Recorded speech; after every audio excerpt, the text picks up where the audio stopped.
guys, welcome back to my channel. This is Books with B. How you guys doing? Can't believe it. Back with 2 bookish videos in a month. Hopefully it will be 3. This is the last week of January and I am wrapping things up. Fingers crossed that I can get a January wrap up recorded for you guys. Gonna do my best.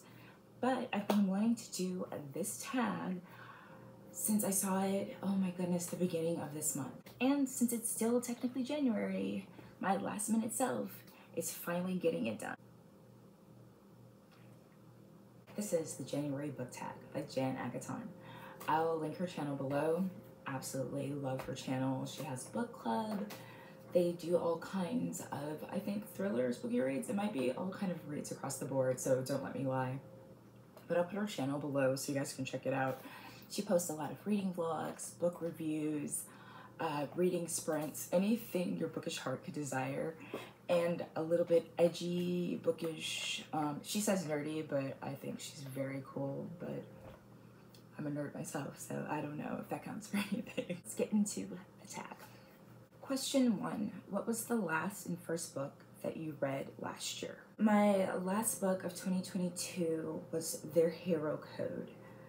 Lessons learned from a life well lived, which I ended up giving 3 stars. It was good, very motivational, a lot of inspiration, but nothing that blew my mind or that like super stuck out. But it was a great way to end the year and to go into the new year with a motivational, inspirational, self-improvement type of read. The first book that I read last year was A Slow Fire Burning by Paula Hawkins, which I gave 3 stars. I don't know, since The Girl on the Train, nothing has like blown me away by Paula. And that one, I actually loved it because I read it before, I hate to say the hype train, but before like the hype machine really got going with that book. So I didn't have like these astronomical expectations, but it was a wonderful like by the pool vacation thriller. When I read it, it was great. I loved it. So, but nothing has really like blown me away since then. I think I've read almost all, if not all, of her books. 2. What was your first read this year? The Hacienda by Isabel Garcia. Been wanting to read this forever. I had the audiobook on hold from the library. It took so long. I can't even remember like how many weeks it was, but it was like some months. And it finally came through. I was super excited and I ended up giving it 2 stars. Just, I don't know. Gothic horror is just not for me, but if you're a person that loves a very, very, very slow burn, then you might enjoy this one. A lot of people do. Like, a lot of people love this book. Question number 3. Share 3 of your reading goals this year. Okay, this is kind of an overall goal, but to read every day. But actual like goals, to read 12 physical books. If you guys saw my last bookish video with kind of how last year was and then goals that I have for this year, I'm carrying the goal from last year of getting back into physically reading books into this year. And so my goal now, I'm keeping it low, keeping it simple, is to read 1 physical book a month. This month's looking pretty good. Have a few days to like knock out the one that I'm currently reading, and it looks promising. My second goal, to log and track and review my reads.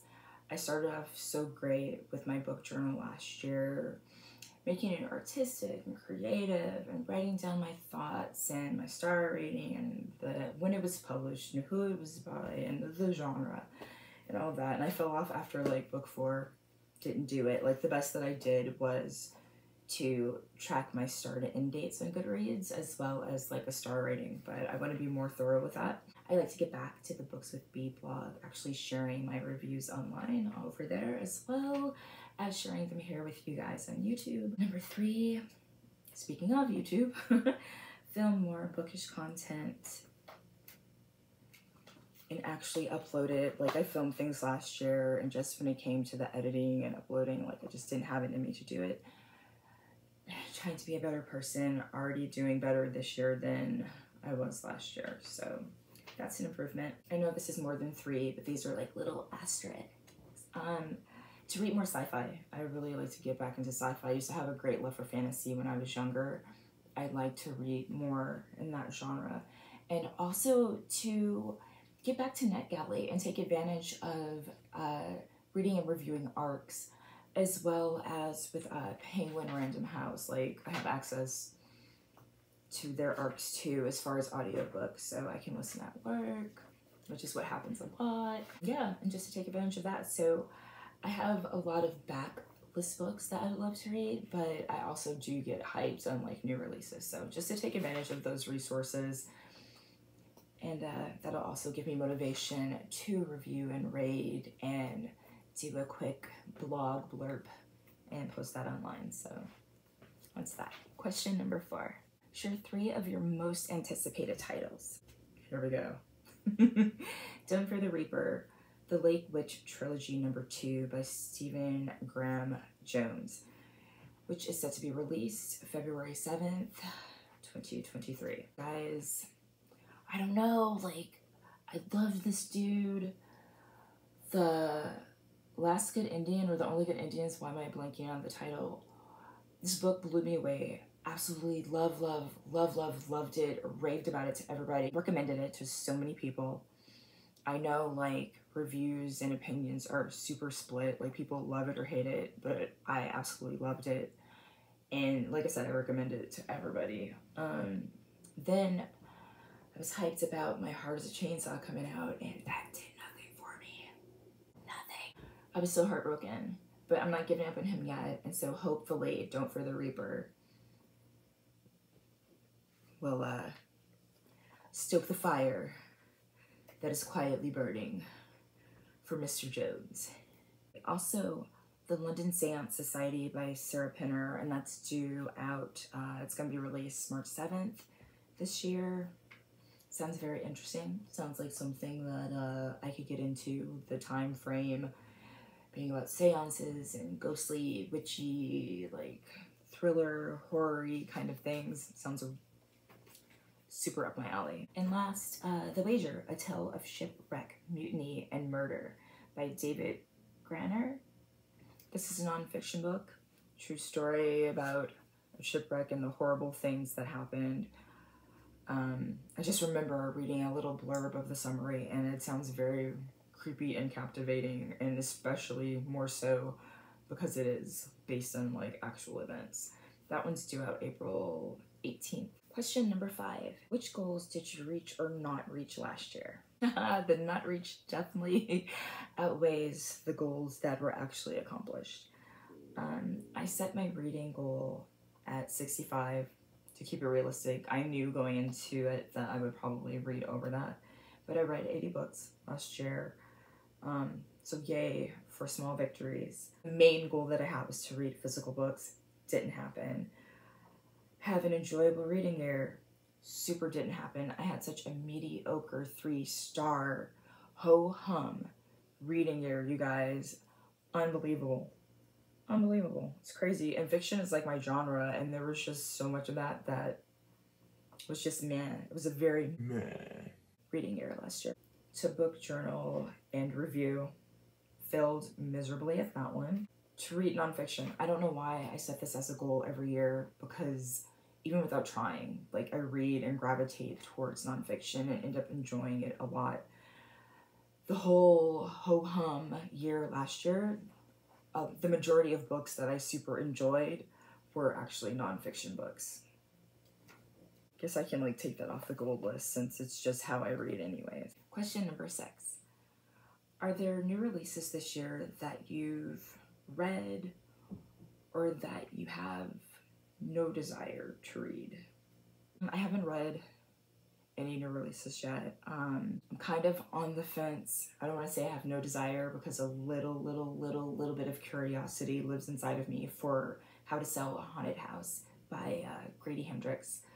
I've only read one other book by him. It was the Southern Book Club's Guide to Vampire Slaying. I didn't love that like everybody else loved and raved and gushed about the book. Like, it just really didn't do it for me. But How to Sell a Haunted House, come on. It's your girl. Haunted house, ghosts, come on. You know, like, I have an interest in that. So I'm willing to give him another try with How to Sell a Haunted House. I've been kind of wondering if I should read Horrorstör. If any of you guys have read that one, can you let me know like your thoughts, or if you recommend it, like how that one worked out for you? Question number 7. What are some reading habits you want to change this year, if any? Shout it from the mountaintops. Less audiobooks, more physical reading. And also, I like to read more of my own books. Like, I'm not going to put myself on a no-buy or anything crazy like that, because I know that doesn't spark joy for me and make me happy. Like, I don't go crazy with buying books. I did cancel Book of the Month because I got super behind and wasn't reading the stuff that I was buying. But with that being said, I have quite a stack of books that I need to read. I need to hashtag read my own damn books. Number 8. Are there any adaptations that you're excited about? Not that I'm aware of yet. I don't know like what's gonna happen the rest of the year, but there's nothing that I know of right now that's coming out that has been adapted to screen that I'm stoked about. If you guys can recommend any, or any that you're looking forward to, please let me know. Always looking to add to my never-ending TBR. Question number 9. Favorite bookish memory of last year? Definitely Red Comet. I've loved Sylvia Plath since like junior high, high school. And I know the book was horribly depressing and super long, but it brought me so much joy, if that makes sense. Just like reading about her and reconnecting with someone that I grew up loving and admiring their writing, and just kind of like the heartache and depression and stuff that they went through, and being able to relate to some of the things that happened in her life. Like, if you're a fan of Sylvia Plath, like, please, if you don't want to read it because it's like a thick chunker, then listen to the audiobook. I listened to the audio and I really loved it. It was one of my favorite reads last year. So that brought me a lot of joy. And last, question number 10, carryovers from last year that you still plan on finishing. The Overstory. Oh my god, I've been trying to read that book since it was included in, I don't know if it was last year for the Booksy Prize or the year before. And like, my book only had the digital copy for the longest, and then they got the audiobook. And when they got the audiobook, there was like a huge crazy hold. And so long story short, my holds kept coming through and running out before I could finish the book. And it's just been a long, tedious task. Mind you, I listen at minimum speed 2.0, if not like higher or whatever, and just, it's been a task, but I'm very close to finishing. I currently have it. It's due in like a day or two, and I am on track to finish it. So hopefully I will be able to scratch that off. Also, The Terror, I would love to read and finish that one. I picked it up last year. I think I only read like a couple of chapters. I don't know why I gave up. It's another chunker, but I want to physically read that one. I think I'd love it.